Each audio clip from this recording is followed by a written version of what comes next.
All right, Saturday, May 23rd. Supreme Court just ended this 6-3 ruling, midnight filing. Presidential immunity gone. 127 pages. I read them. Documents just dropped. Here's what the majority wrote, and here's what nobody's talking about. I've been going through the opinion, the dissent, the actual language. This changes everything, not hyperbole. According to court documents released at 11:47 p.m. Friday night, the Supreme Court voted to strip immunity protections from sitting and former presidents in cases involving alleged criminal conduct. That's not a close call. That's a landslide. Let me show you what the ruling actually says, what the Trump legal team's response tells us, and why this matters to you specifically. Quick context. Donald Trump, former president, facing federal cases involving alleged attempts to overturn election results. The issue, can a sitting or former president claim immunity from criminal prosecution based on official acts? Supreme Court said no, decisively. Timeline.fast version. Last summer, Trump's legal team filed emergency motions claiming absolute presidential immunity. 3 months back, lower courts rejected immunity arguments. Wednesday, May 20th, Trump's attorneys requested the Supreme Court fast-track the case. Thursday, May 21st, internal discussions among justices. Friday night, May 22nd, the ruling came down, 6-3. That's the setup, now the opinion. This wasn't the court being cautious, it was the court being direct. Chief Justice Roberts didn't hedge, neither did any of the 6 justices in the majority. The logic? Presidents aren't kings. Nobody gets blanket immunity. But here's what makes this extraordinary.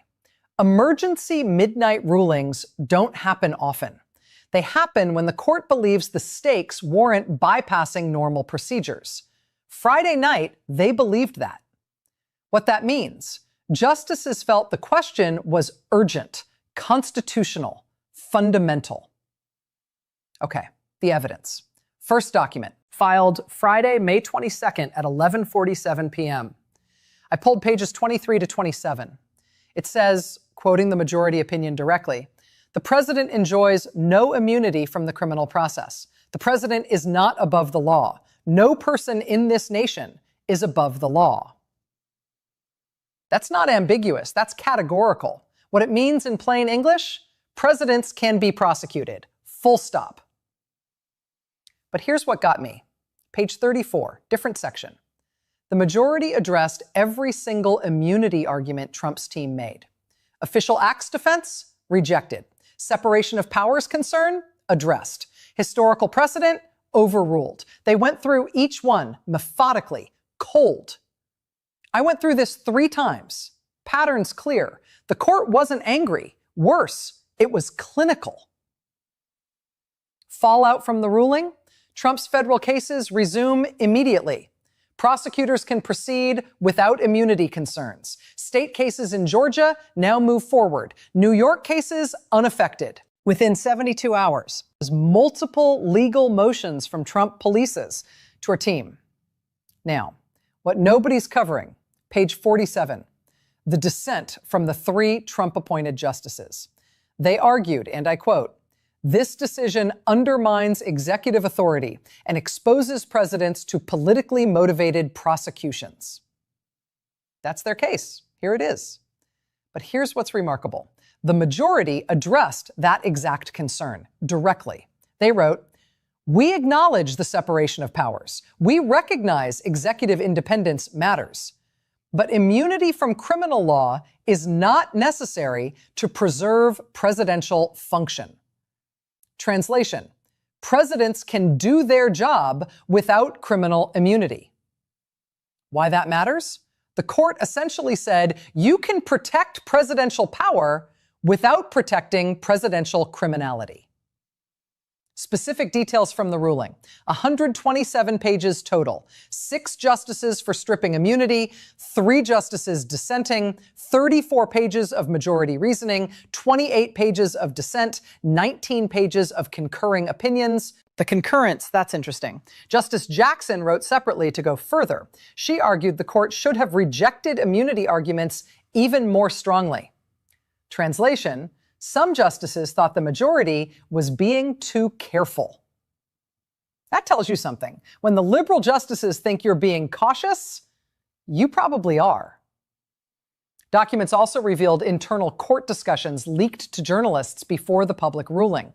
One source, reportedly a clerk, said Friday night was, quote, the most serious moment in this court's term. Not casual language. Read that again. That changes this. The timing is what matters. Midnight ruling on a Friday. Emergency docket. In 40 years of Supreme Court history, emergency midnight rulings on this scale, maybe 3 times? This was treated as urgent. Constitutional scholars, some of them Trump supporters before Friday, are now saying this is historically significant. From constitutional law professor at Georgetown University, published Saturday morning. This ruling will be studied in law schools for decades. It settles a question that hung over the presidency since Watergate. That's not hyperbole from the court's perspective. That's their own significance assessment. The majority also addressed the practical concern.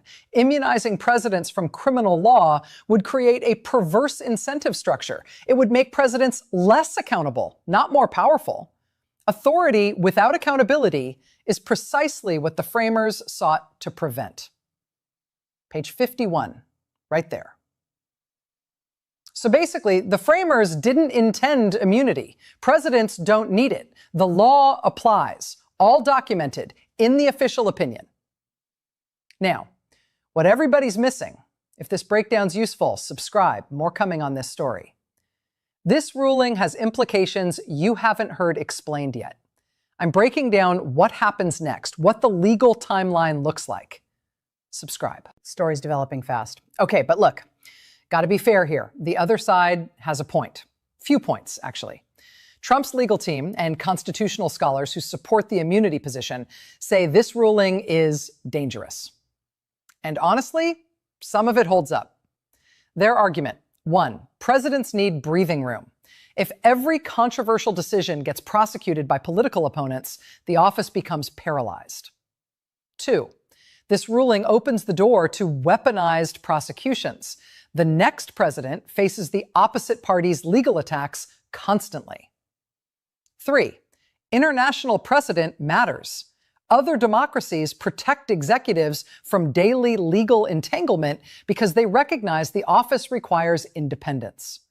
Former Attorney General William Barr put it this way on Friday: this decision will haunt every future presidency. No president will feel secure making tough calls. Don't agree with all of it, but that's not nothing. What they've got: legitimate separation of powers concerns, real questions about prosecutorial abuse, historical examples of political weaponization. Even legal scholars who opposed Trump's immunity claim admitted the court had a narrow path here. This decision isn't that path. It's broader. That's from a Yale constitutional law professor who testified against immunity in lower courts. Look, I'm not here to tell you who's right. Here's what the documents show. The majority opinion demonstrates that presidential immunity has no basis in constitutional text. Historical precedent doesn't support immunity. The framers explicitly rejected immunity concepts. Other democracies function without it. The Trump legal position: protection is necessary for executive independence. Evidence there too, sort of. What the majority says: you're conflating immunity with executive power. They're different things. Both can be true. Presidents need some protection from distraction. Criminal immunity isn't that protection. That's what makes this complicated. What I can tell you: the documents show the court voted decisively. Not 5-4, not even 6-3 close. 6-3 with strong reasoning. When 6 justices, including ones Trump appointed, still vote to strip immunity, that tells you something about the legal weight of the decision. Here's the tension, though. Barr's right about one thing. Future presidents will face different legal exposure than Trump did. That's true. But the court's position: that's not a constitutional problem. That's how law works. Nobody gets immunity. The dissent Justice Thomas, Justice Alito, Justice Gorsuch, they're saying the presidency becomes impossible without immunity. The majority, no, it becomes normal, like every other job. Both frameworks have logic, but the court picked one, 6-3. What I can confirm from the documents, this is settled now. Immunity's over. The next question, and nobody's asked it yet, what happens to pending cases? That's where this gets real. This didn't come out of nowhere. Backstory.quick. Last summer, Trump's legal team first argued for immunity in lower federal court. District court judge rejected it outright, called the argument legally baseless. 3 months ago, Trump appealed to the circuit court. Same result, different reasoning, but same outcome.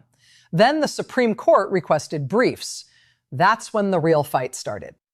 Someone even said, on record. From Trump's lead attorney on Friday, hours before the ruling, this court has an opportunity to protect the presidency itself. We hope they'll take it. They didn't.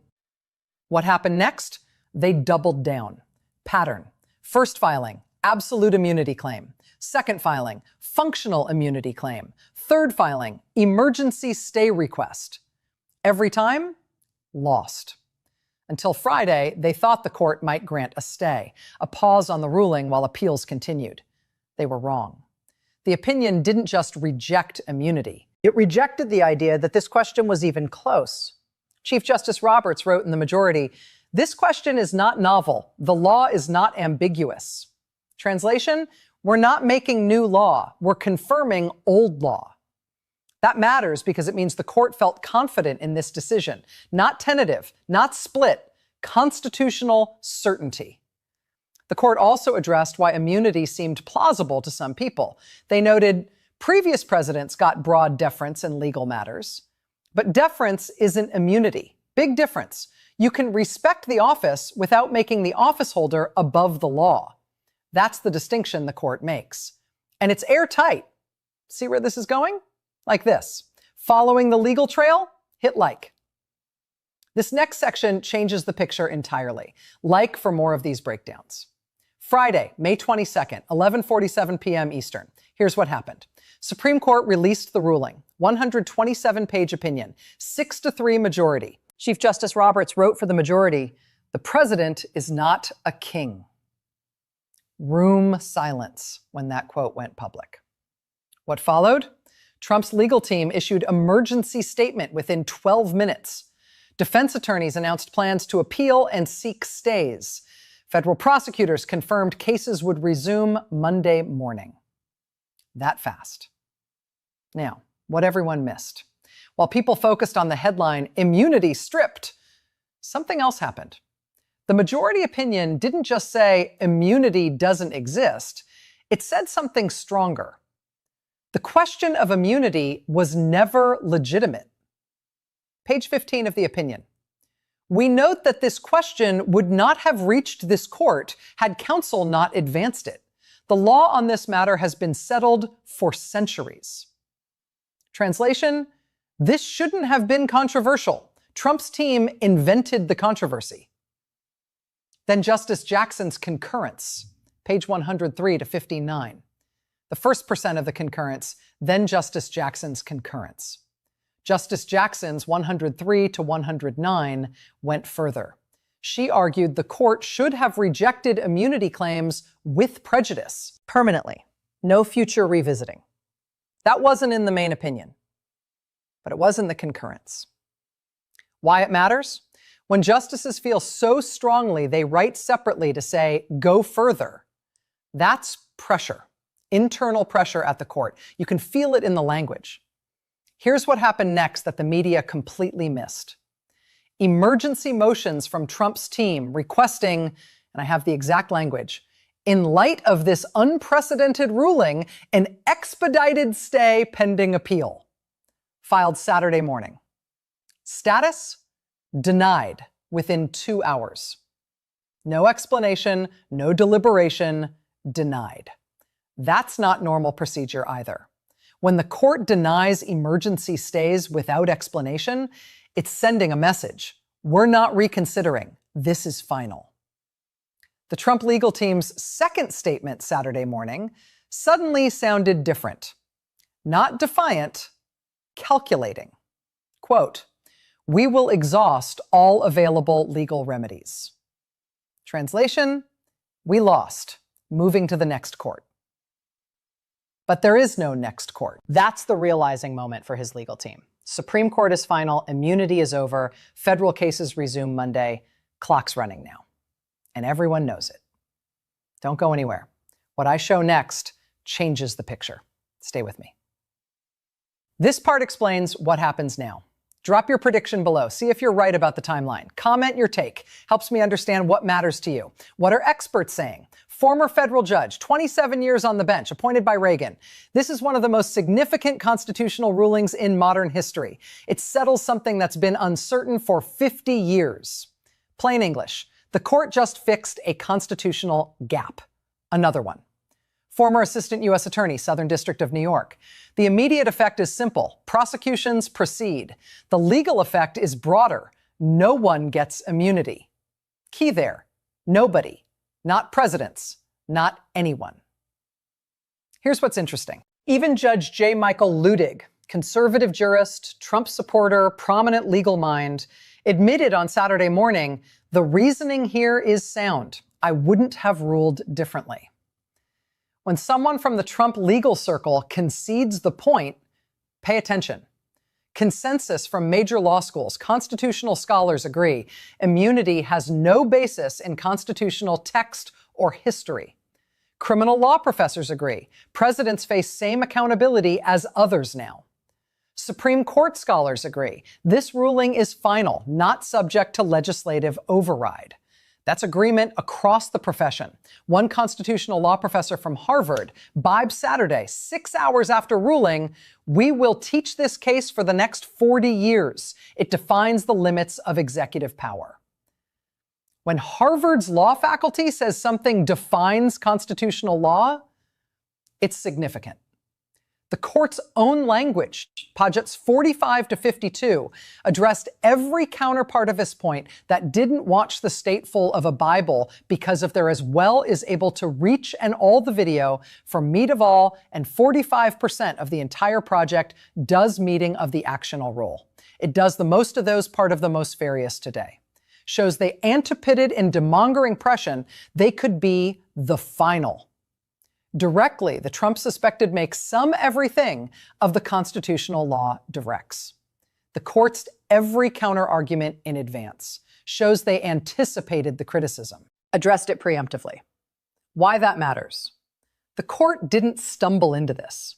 They thought through every angle. Justice Kagan's concurrence, separate from the main opinion but signed by 2 other justices, added, "The office of the presidency is elevated, but it is not insulated." That phrase, elevated but not insulated, is now the legal standard. Universities already updating constitutional law courses, law review journals publishing analysis. This is moving through the legal system as settled law, not debatable, not controversial among legal professionals, standard, constitutional baseline.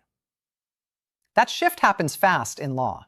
When the highest court speaks, the profession listens. Useful breakdown? Like it. If this helps, hit like. Matters for the algorithm.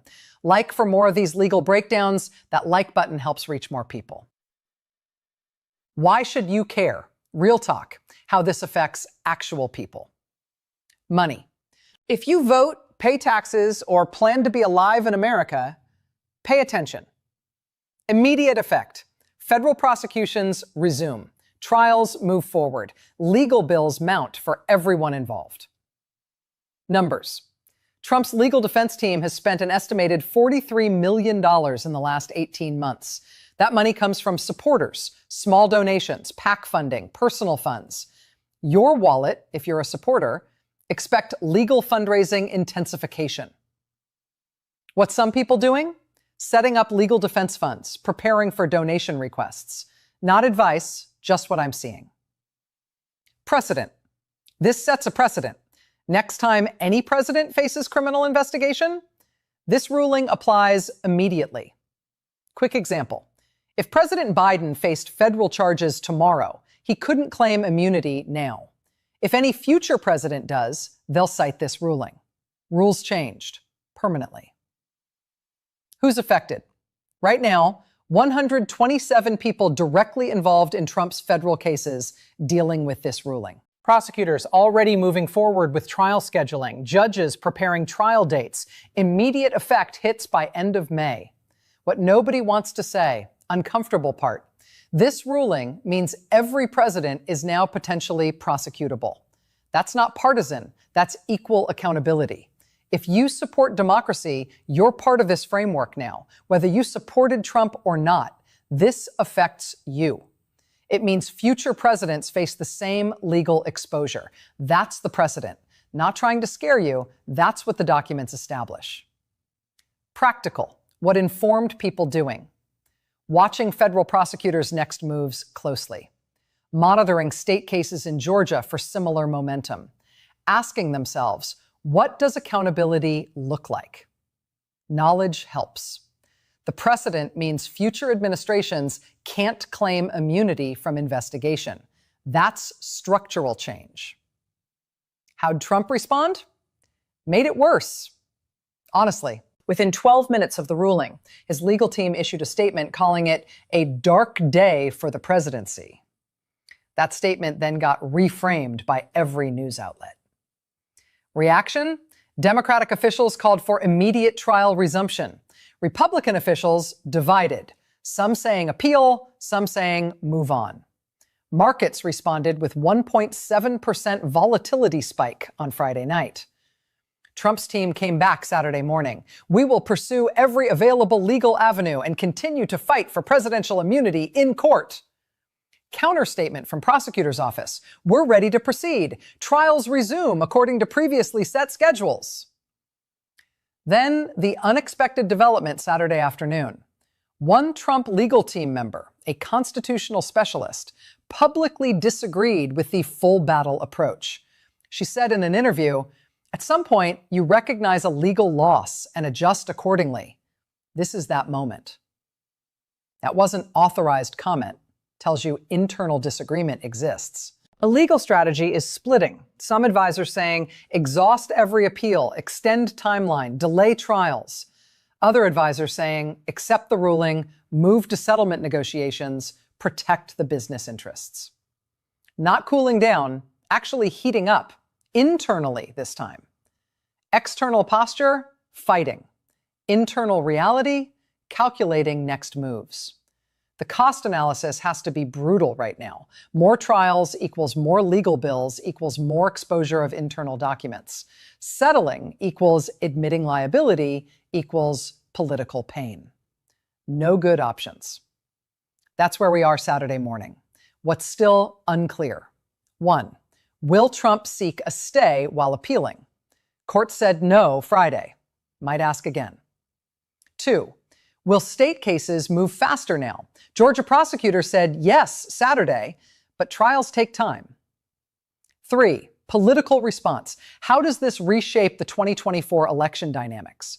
Coming. Federal prosecutors have trials scheduled Monday to announce immediate next steps. Trump's legal team preparing formal appeal briefs due by May 29th. Judges will set new trial dates by June 2nd. Date to watch, May 29th. That's when legal briefs are due.